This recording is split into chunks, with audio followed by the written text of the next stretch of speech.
Subscribe now and press the bell icon. Never miss an update. नमस्कार, आप सभी का स्वागत है द बज़ स्टोरी में। मैं हूं मेघा। तो जैसा कि आप सभी जानते हैं कि अभी कोरोना का जो भी सेकेंड वेव आया है वो काफी घातक है और काफी लोगों को अपने चपेट में ले चुका है। लेकिन वहीं अभी स्थिति बेहतर है और रिकवरी रेट जो है वो बढ़ रही है और ये सब मुमकिन हो पाया है हमारे कोरोना वॉरियर्स की वजह से। जी हाँ, हम बात कर रहे हैं अपने डॉक्टर्स की और जो फ्रंटलाइन वर्कर्स है उनकी, जो इस मुश्किल घड़ी में भी अपने जान का जोखिम उठाकर दूसरों की जान बचा रहे हैं। और आज हम इन्हीं सब मुद्दों पर बात करने के लिए हमारे साथ जुड़े हैं V K Pandey sir. Doctor V K Pandey sir, आपका बहुत बहुत स्वागत है द बज़ स्टोरी में। जी धन्यवाद। तो सर, मैं सबसे पहले आपसे ये जानना चाहूंगी कि कोरोना के जो भी अभी हालात है कितने मुश्किल रहे आपके लिए इसे संभालना। अभी जो पिछले साल कोरोना आया तो उस समय तो हम लोग के लिए नया था, लेकिन इस बार जो कोरोना आया तो अपने साथ एक वैक्सीन बहुत बड़े रोशनी के रूप में लेकर आया, प्रकाश के रूप में लेकर आया, ऊर्जा के रूप में लेकर आया। और दूसरी चीज है कि बहुत लोग इस पे जानकारी भी प्राप्त कर लिए कि इस बीमारी से बचना कैसे है, क्योंकि पहली बार लोगों को बहुत आइडिया नहीं था इसमें करना क्या है, क्या खान पान रखना है, कैसे अपनी दिनचर्या को फॉलो करना है। लेकिन इस बार जो आया है तो इसमें बहुत सारी जानकारी पहले से लोगों को थी, लेकिन क्या हुआ कि इस बार जो है वायरस में म्यूटेशन भी हुआ, उसका स्ट्रेन चेंज हुआ।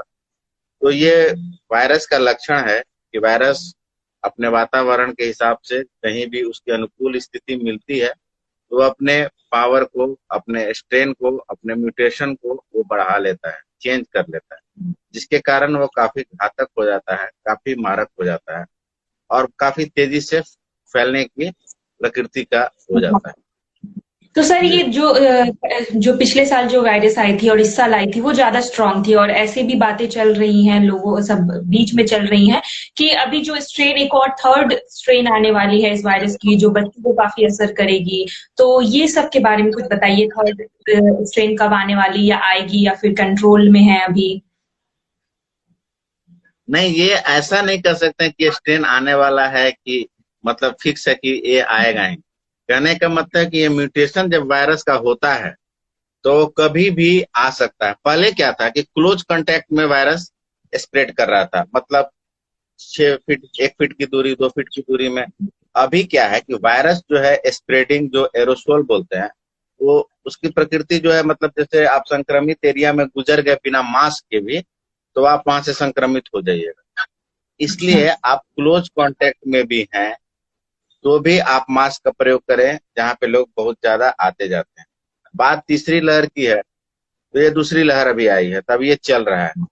तीसरी लहर, चौथी लहर आ सकता है, लेकिन ये जरूरी नहीं है कि आ सकता है। यदि लोग सावधान रहें, पहले से अलर्ट रहें और अपने आप को बचाएं, प्रिवेंशन में रहें, तो काफी हद तक बच सकते हैं। और वायरस धीरे धीरे धीरे धीरे म्यूटेशन होकर स्ट्रेन आता है, मजबूत होता है, फिर एक समय पे आके धीरे धीरे कमजोर भी हो जाता है। जब बहुत ज्यादा लोग संक्रमित हो गए, जब उनका एंटीबॉडी बन जाएगा, हर्ड इम्यूनिटी पैदा हो जाएगा, तब धीरे धीरे जाकर ये ठीक होगा। तब तक वैक्सीनेशन भी बढ़ जाएगा। वैक्सीनेशन काफी 2 तरह के वैक्सीनेशन आए हुए हैं और लोगों को जल्दी वैक्सीनेशन मिल नहीं रहे हैं। तो वैक्सीनेशन लगवाना कितना जरूरी है और ये कितना कारगर साबित हो रहा है अभी जिन्होंने वैक्सीन लगवाया है और जिन्होंने नहीं लगवाया है उसके मुकाबले में?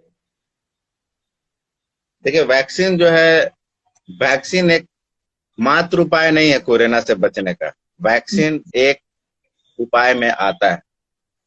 तो लेकिन वैक्सीन का यूज क्या है? वैक्सीन अभी 2 तरह के भारत में है, जैसे कोवैक्सीन है, कोविशील्ड जी।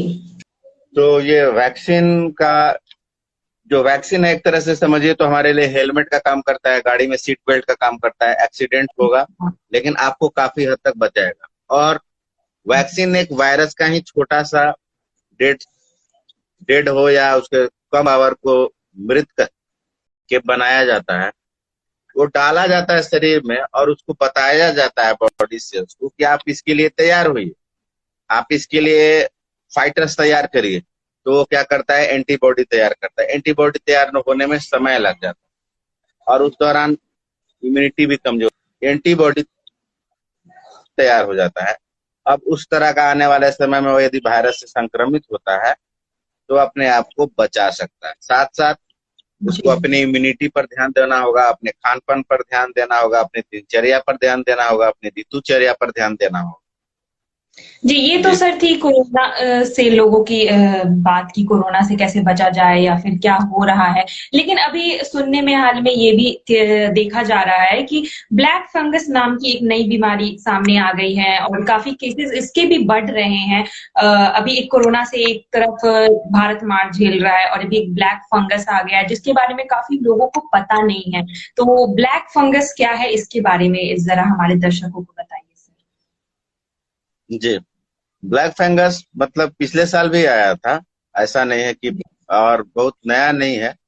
लेकिन क्या है कि अवेयरनेस जब कम है। कोविड पेशेंट, जी, कोविड जी। पेशेंट जब हॉस्पिटल में रहते हैं तो वो स्टेरॉइड का उन पर प्रयोग भी होता है, आईसीयू में रहते हैं, और जो जिनकी इम्यूनिटी कमजोर हो जाती है तो वो ज्यादा संक्रमित हो जाते हैं। ब्लैक फंगस जी। एक तरह का फंगस है जो म्यूकर माइकोसिस जो बोलते हैं उससे आता है, फंगाइल है, उससे आता है। ये फंगस आपके एयर में भी है, जहां पर पानी जमा हो, काई हो, जहां पर सीलन हो, वहां पर मतलब रहता ही है। एयर में बहुत सारे वायरस होते हैं, एयर में बहुत सारे फंगस रहते हैं, और लोग रोज उससे सामना करते हैं, लेकिन आपकी प्रतिरोध क्षमता जो है उससे लड़ते रहता है। लेकिन यही जब बहुत आबादी को जब संक्रमित कर देता है तो वो महामारी का रूप ले लेता है। अब ब्लैक फंगस के बारे में क्या है कि ब्लैक फंगस सबसे अधिक इम्यूनो कम्प्रोमाइज लोग जो हैं, जैसे कैंसर के पेशेंट हैं, किडनी के पेशेंट हैं, हाई डायबिटीज पेशेंट हैं, तो लोग इससे ज्यादा संक्रमित हो रहा है। जी, इसमें सबसे अधिक आंखें की रोशनी को परेशानी होती है, और इसका जी। प्रवेश जो है नेजल के थ्रू होता है, माउथ के थ्रू होता है। और इसमें हमको सावधानी रखना होगा कि जब हम हॉस्पिटल में हैं उसके बाद भी हमको उसमें ध्यान देना होगा कि अपने खान पान को ठीक रखें, और हॉस्पिटल में जो ह्यूमिडिफायर होता है उसका जो लिक्विड में पानी डालते हैं वो डिस्टिल वाटर यूज हो, और पानी चेंज हो, वहां पर सीलन नहीं हो, बेड की सफाई हो। सफाई इसमें काफी इंपॉर्टेंस रखता है। और साथ में इसके साथ जो भी ड्रग जो चलते हैं, अब एक्चुअली मरीज की इम्यूनिटी तीन तरह से कमजोर हो जाती है। एक तो कोविड पॉजिटिव हुआ, इम्यूनिटी कमजोर हो गई। दूसरा चीज है कि स्टेरॉइड लिया उससे और इम्यूनिटी कमजोर हो गई। और तीसरा, वो पहले से किसी बीमारी से परेशान हो तो इम्यूनिटी कमजोर हो गई, तो उसके बाद इस तरह की बीमारी उसको चपेट में ले लेता है। जी। जी सर, तो ये ब्लैक फंगस अगर किसी को अगर अपने चपेट में लेता है तो उसे क्या मतलब किस तरह से अफेक्ट करता है, क्या लक्षण होते हैं? एक तो हो गई आँख की रोशनी चली जाती है, और किस तरह से बॉडी को अफेक्ट करता है ये? देखिए, आपका मतलब एक स्टेज है, इस पर आपको मतलब तुरंत अलर्ट होना पड़ेगा। इसमें सबसे जी। अधिक है कि नाक का बंद हो जाना, नाक में दर्द हो जाना, चेहरे में एक तरह का सूजन हो जाना, सर दर्द हो जाना, और लंग्स में भी इसका इन्फेक्शन हो जाता है, सीने में दर्द होगा, पेट दर्द हो सकता है, मरीज को खांसी होगी। यदि ये पोस्ट कोविड में आता है, कोविड चिकित्सा के उपरांत इस तरह के लक्षण दिखते हैं, तो आपको अपने तत्काल चिकित्सक फिजिशियन से मिलना होगा। इसमें ईएनटी डॉक्टर से भी आपको सलाह लेना पड़ा। यदि आंख में रेडनेस आ चुका है तो आपको आई डॉक्टर से भी मिलना होगा।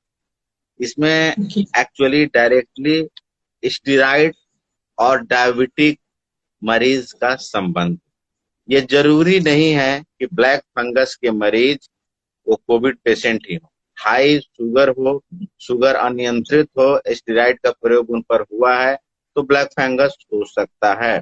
ब्लैक फंगस आपके लंग्स को चपेट में लेता है, आपके आंख, नाक और सेंट्रल नर्वस सिस्टम को भी लेता है, और आपके स्किन को भी प्रभावित करता है। अगर स्किन में भी चकत्ते, लाल रंग, धब्बे, क्लॉटिंग टाइप का दिखे तो ये आप समझ जाइए और आप अलर्ट हो जाइए और अपने डॉक्टर से तुरंत सलाह लें। जी, तो जी। अगर ये ब्लैक फंगस सर अगर लोग नहीं पकड़ पाएँ कि क्या ये कौन-सी बीमारी है, क्योंकि वो लोगों में काफ़ी कम अवेयरनेस है इस चीज़ को लेके, तो किस स्टेज तक ये इसका इलाज किया जा सकता है और किस तरह से इसका इलाज किया जा रहा है? देखिए, आयुर्वेद के हिसाब से देखा जाए तो आयुर्वेद में अभी नई तकनीक आई है लीच थेरेपी। जिसको जी। जलोका बोलते हैं। अभी जस्ट शुरू होने वाले, बिहार में ये शुरू होगा। बिहार में अभी तक 40 ब्लैक फंगस के केस देखे गए हैं। Modern okay. साइंस की जहां तक बात है, तो मॉडर्न साइंस में एंडोस्कोपी साइनस सर्जरी की जाती है और ओके। एंटी फंगल दवा चलती है। और आयुर्वेद में भी जो एंटी फंगल दवा है, जैसे कैसोर गुगुल है, स्वयंभू गुगुल, और जितने भी मतलब एंटी एलर्जिक दवा भी है, जैसे हल्दी है, अदरक है, इस तरह चीज को डाइट में भी हमको प्रयोग करना होगा। और ये जब एडवांस स्टेज में हो जाता है, आंख को ज्यादा प्रभावित कर देता है, तो कभी कभी उसमें आंख भी निकालने की जरूरत पड़ जाती है। नाक और जबड़े की हड्डी भी काटनी पड़ जाती है, जब यदि वहां के एरिया काफी हद तक संक्रमित हो जाते हैं। तो कोविड से रिकवर मरीज को विशेषकर इसलिए ध्यान देना होगा कि वो इम्यूनो कॉम्प्रोमाइज हो जाते हैं। बहुत सारे बीमारी, नॉस्कोमियल इन्फेक्शन हॉस्पिटल के दौरान भी हो जाता है। तो जो मरीज जी। स्टेरॉइड ले चुके हैं, किडनी के पेशेंट हैं, इस तरह के मरीज ध्यान दें। कम से कम जो 3 सप्ताह यदि फॉलोअप में अभी रहना पड़ेगा, पोस्ट जी। कोविड के उपरांत आपको कम से कम 3 सप्ताह डॉक्टर के फॉलोअप में रहना होगा। रेगुलर आपके मरीज को शुगर चेकअप करते रहना होगा। डायबिटीज यदि बढ़ा हुआ हो तो उसको बिल्कुल नियंत्रित रखना होगा।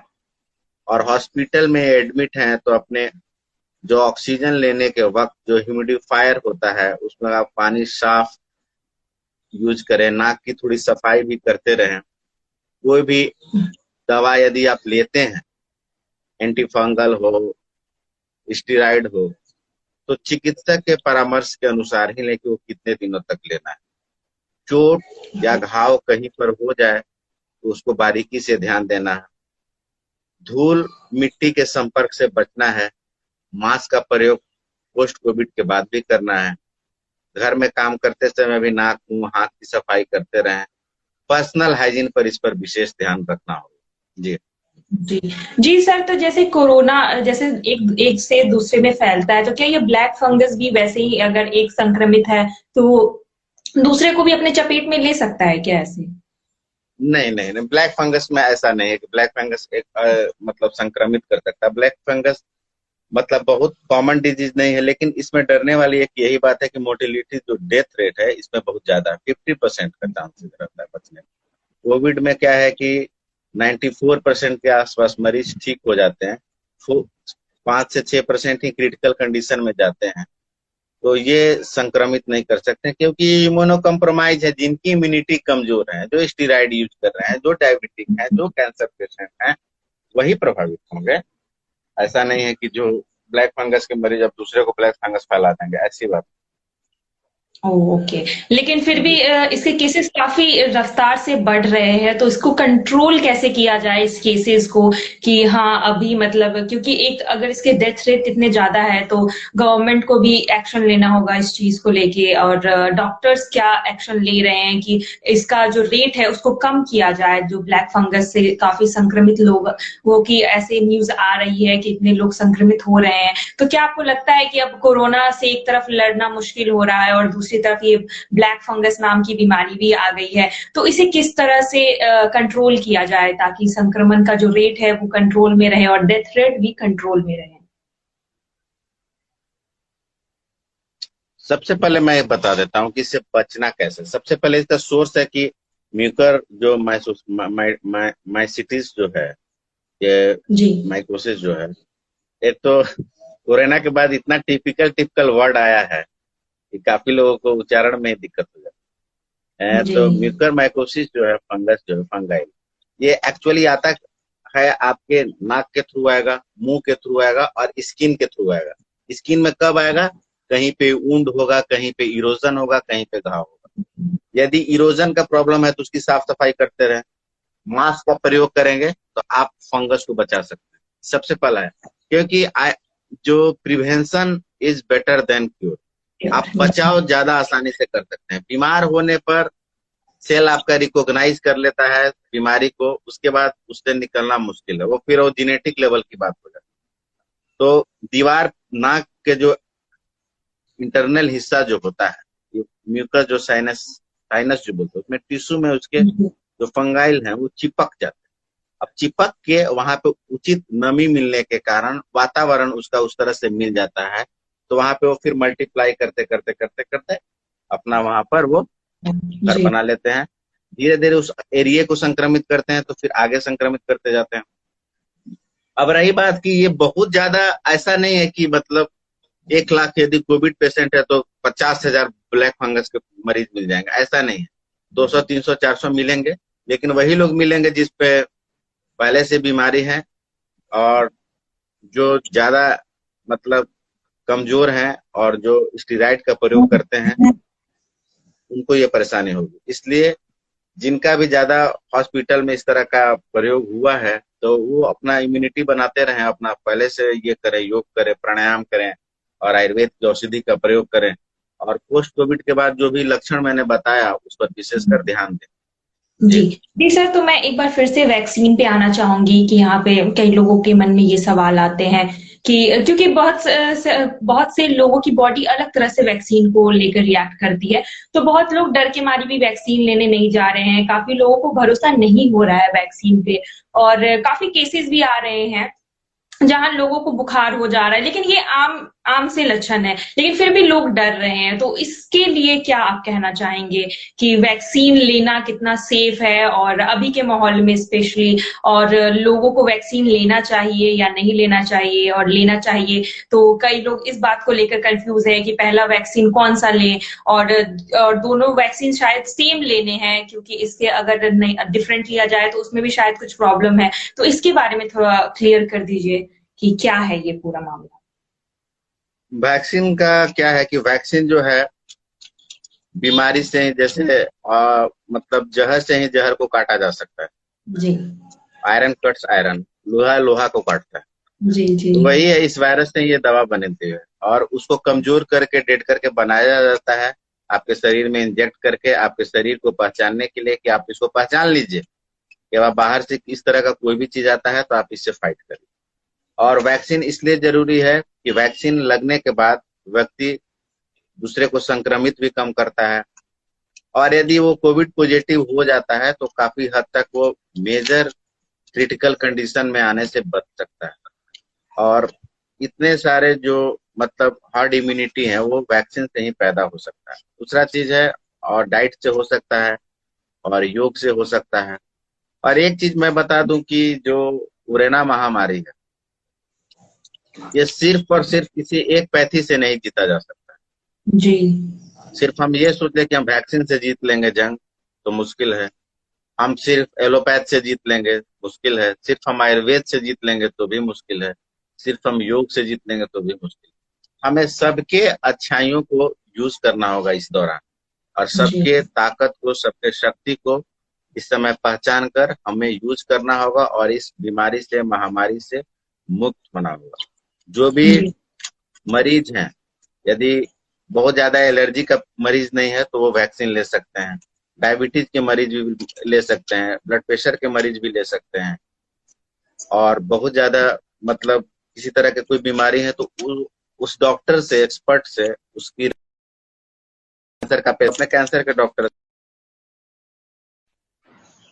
से अपना संपर्क करके अपने बात कर ले कि हम ले सकते हैं कि नहीं।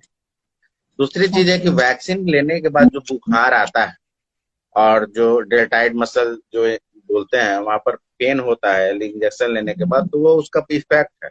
इसका मतलब है कि वैक्सीन आप पर प्रभाव कर रहा है, आप पे इफेक्ट डाल रहा है, आपको इम्यूनाइज कर रहा है, वो उसका इफेक्ट। इसलिए उससे घबराने की जरूरत नहीं है। और वैक्सीन लेने के बाद बहुत कुछ लोग को क्लॉटिंग आता है, इसलिए आता है कि वीकनेस भी बढ़ जाता है, प्लेटलेट्स थोड़ा कम हो जाता है, इस तरह का संभावना होता है। तो उस दौरान आप डॉक्टर से राय लेके ब्लड थिनर वगैरह दवा ले सकते हैं कुछ दिनों के लिए वैक्सीन लेने के बाद, वो डॉक्टर के संपर्क में लेकर। तो इससे कोई दिक्कत नहीं होगा। फीवर आता है तो फीवर की दवा ले ले, 2-3 दिन के बाद इसका कोई बहुत विशेष कॉम्प्लिकेशन नहीं। हाँ, कुछ कॉम्प्लिकेशन आते हैं, जैसे जो डायबिटीज के मरीज हैं उनका कुछ दिन तक शुगर बढ़ जाता है, किसी का ब्लड प्रेशर रहता है तो ब्लड प्रेशर बढ़ जाता है। तो वो इस तरह का चीज है, किसी किसी को अलग अलग ढंग से रिस्पॉन्स करता है, लेकिन काफी हद तक बढ़िया है, सेफ है, सुरक्षित है और ये एक बड़ा माध्यम है इससे बचने के लिए। जी जी।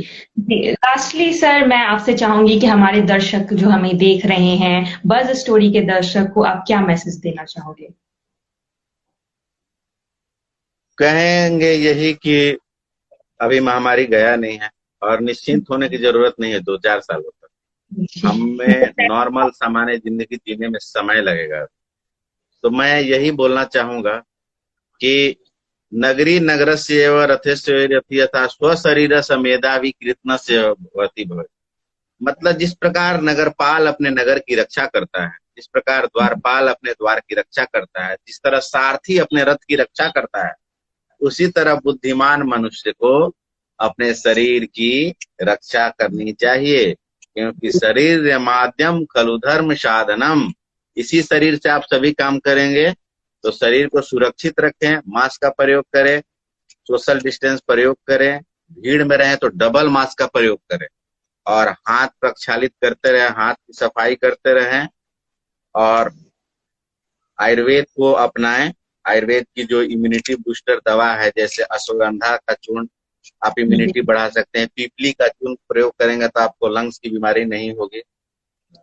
छोटे बच्चे हैं तो उनको शीतोपलादी चूर्ण का प्रयोग करवाएं, अरविंदासों का प्रयोग कराएं, बाल चतुर्भद्रस का प्रयोग कराएं, क्योंकि ये कहा जा रहा है, सुनने में भी आ रहा है, न्यूज में भी आ रहा है कि तीसरी महामारी, तीसरी जो वेव होगी वो बच्चे को जी इफेक्ट करेगा। तो बच्चे को पहले ही से आप तैयार कर लीजिए, उनको शीतोपलादी चूर्ण का प्रयोग शुरू करा दीजिए, बाल चतुर्भद्र रस का प्रयोग करना शुरू करा दीजिए, त्रिकटु चूर्ण का प्रयोग शुरू कराइए, और खाने में उनको एकदम हेल्दी डाइट दीजिए, दूध में हल्दी का प्रयोग करवाएं, और योगा जरूर करें, और योगा के साथ मेडिटेशन करें, थोड़ा प्रसन्न रहें और मुस्कुराते रहें, क्योंकि मुस्कुराना भी एक आपके शरीर में प्राकृतिक एंटीबॉडी बनाता है।